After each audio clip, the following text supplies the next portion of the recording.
As director of the world-famous Library of Alexandria, you have been engaged in reviving the cradle of knowledge which Alexandria has been known for throughout the centuries in both Western and Eastern civilizations.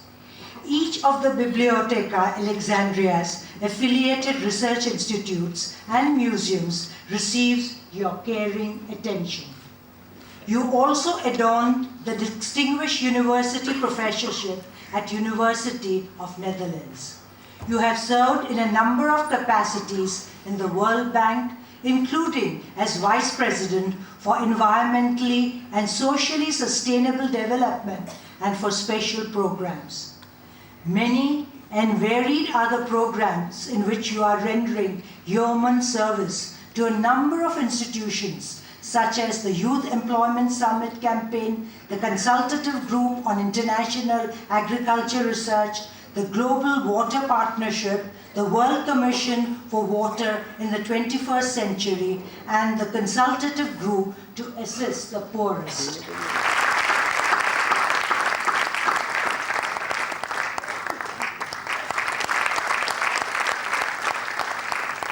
It is difficult to speak at a moment like this. For any person who believes in human dignity, in human rights, in peace, in non-violence, the name of Mahatma Gandhi shines like the sun. It extinguishes from view all the stars of the firmament. Indeed, it has been rightly said that it is difficult to imagine that such a one walked the earth.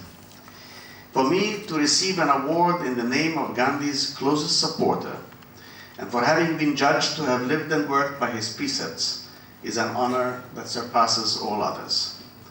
To join the ranks of the distinguished awardees of the Bajaj Prize for Work Outside India, people of the stature of Bishop Desmond Tutu and the late Sir Joseph Rotblat, is indeed humbling.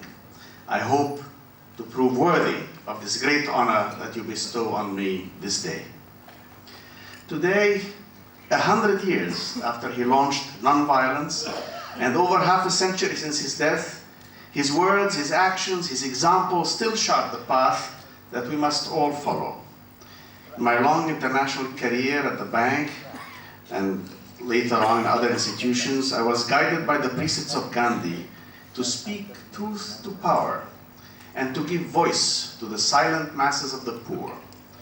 I tried to be guided by his instruction. Recall the face of the poorest and weakest man whom you have seen, and ask yourself if the steps you contemplate are going to be of any use to him. Will it restore to him control over his own life and destiny? Today, many who guide our globalizing economy should be reminded of these words. Today, incredible wealth is accompanied by a remarkable lack of caring for the weak and the marginalized. But a world divided cannot survive, and the human family cannot live, partly rich and mostly poor. So we must change the world. We must harness the emerging universal values of our common humanity and see beyond individual wealth and growth of GNP, and remember, as Robert Kennedy once said, the gross national product does not allow for the health of our children, the quality of their education, or the joy of their play.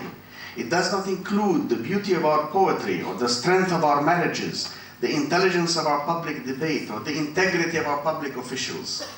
It measures neither our wit nor our courage, neither our wisdom nor our learning, neither our compassion nor our devotion to our country. It measures everything, in short, except that which makes life worthwhile. And in the pursuit of that which makes life worthwhile, I say, we must not forget the weak and the vulnerable in this increasingly competitive world. The ruthless allocative efficiency of the markets should be tempered by a caring and nurturing society. In the last 5 years, I have returned to Egypt to work with the coming generation. I have taken on the task to rebuild the ancient library of Alexandria with its facilities restored to the new revolutionary technologies. For Gandhi said, a nation's culture resides in the hearts and in the soul of its people. And it is in the hearts and minds of the young that we must wage the battle for peace and progress, for human dignity and non-violence. I am encouraged to work with the young, for in the nobility of their spirit, in the exuberance of the youth, in the quality of the education they have received, in the unsullied idealism that they possess, and in the dedication to our common humanity that they bring, I find the hope of creating a better world. A world where, according to the precepts of Mahatma Gandhi, there would be no politics without principle, no wealth without work, no commerce without morality, no pleasure without conscience, no education without character, no science without humanity, no religion without sacrifice. A vision of a caring society. A vision where a people's greatness is measured by the quality of the lives of their poorest citizens, not by the size of their armies or the scale of their buildings. A vision where the future is for all, as open-ended as knowledge, as random as play, as surprising as human imagination and ingenuity. Yes, we must change the world, and we must ensure that the new millennium is indeed the millennium for all the wretched of the earth. Inspired by the example of Gandhi, reinforced in our commitment by this award, my colleagues and I shall strive to be, as he said, to be the change that we want to see in the world. And we shall, in all our actions, think of the unborn, remember the forgotten, give hope to the forlorn, include the excluded, reach out to the unreached, and by our actions from this day onwards, lay the foundation for better tomorrows. Thank you.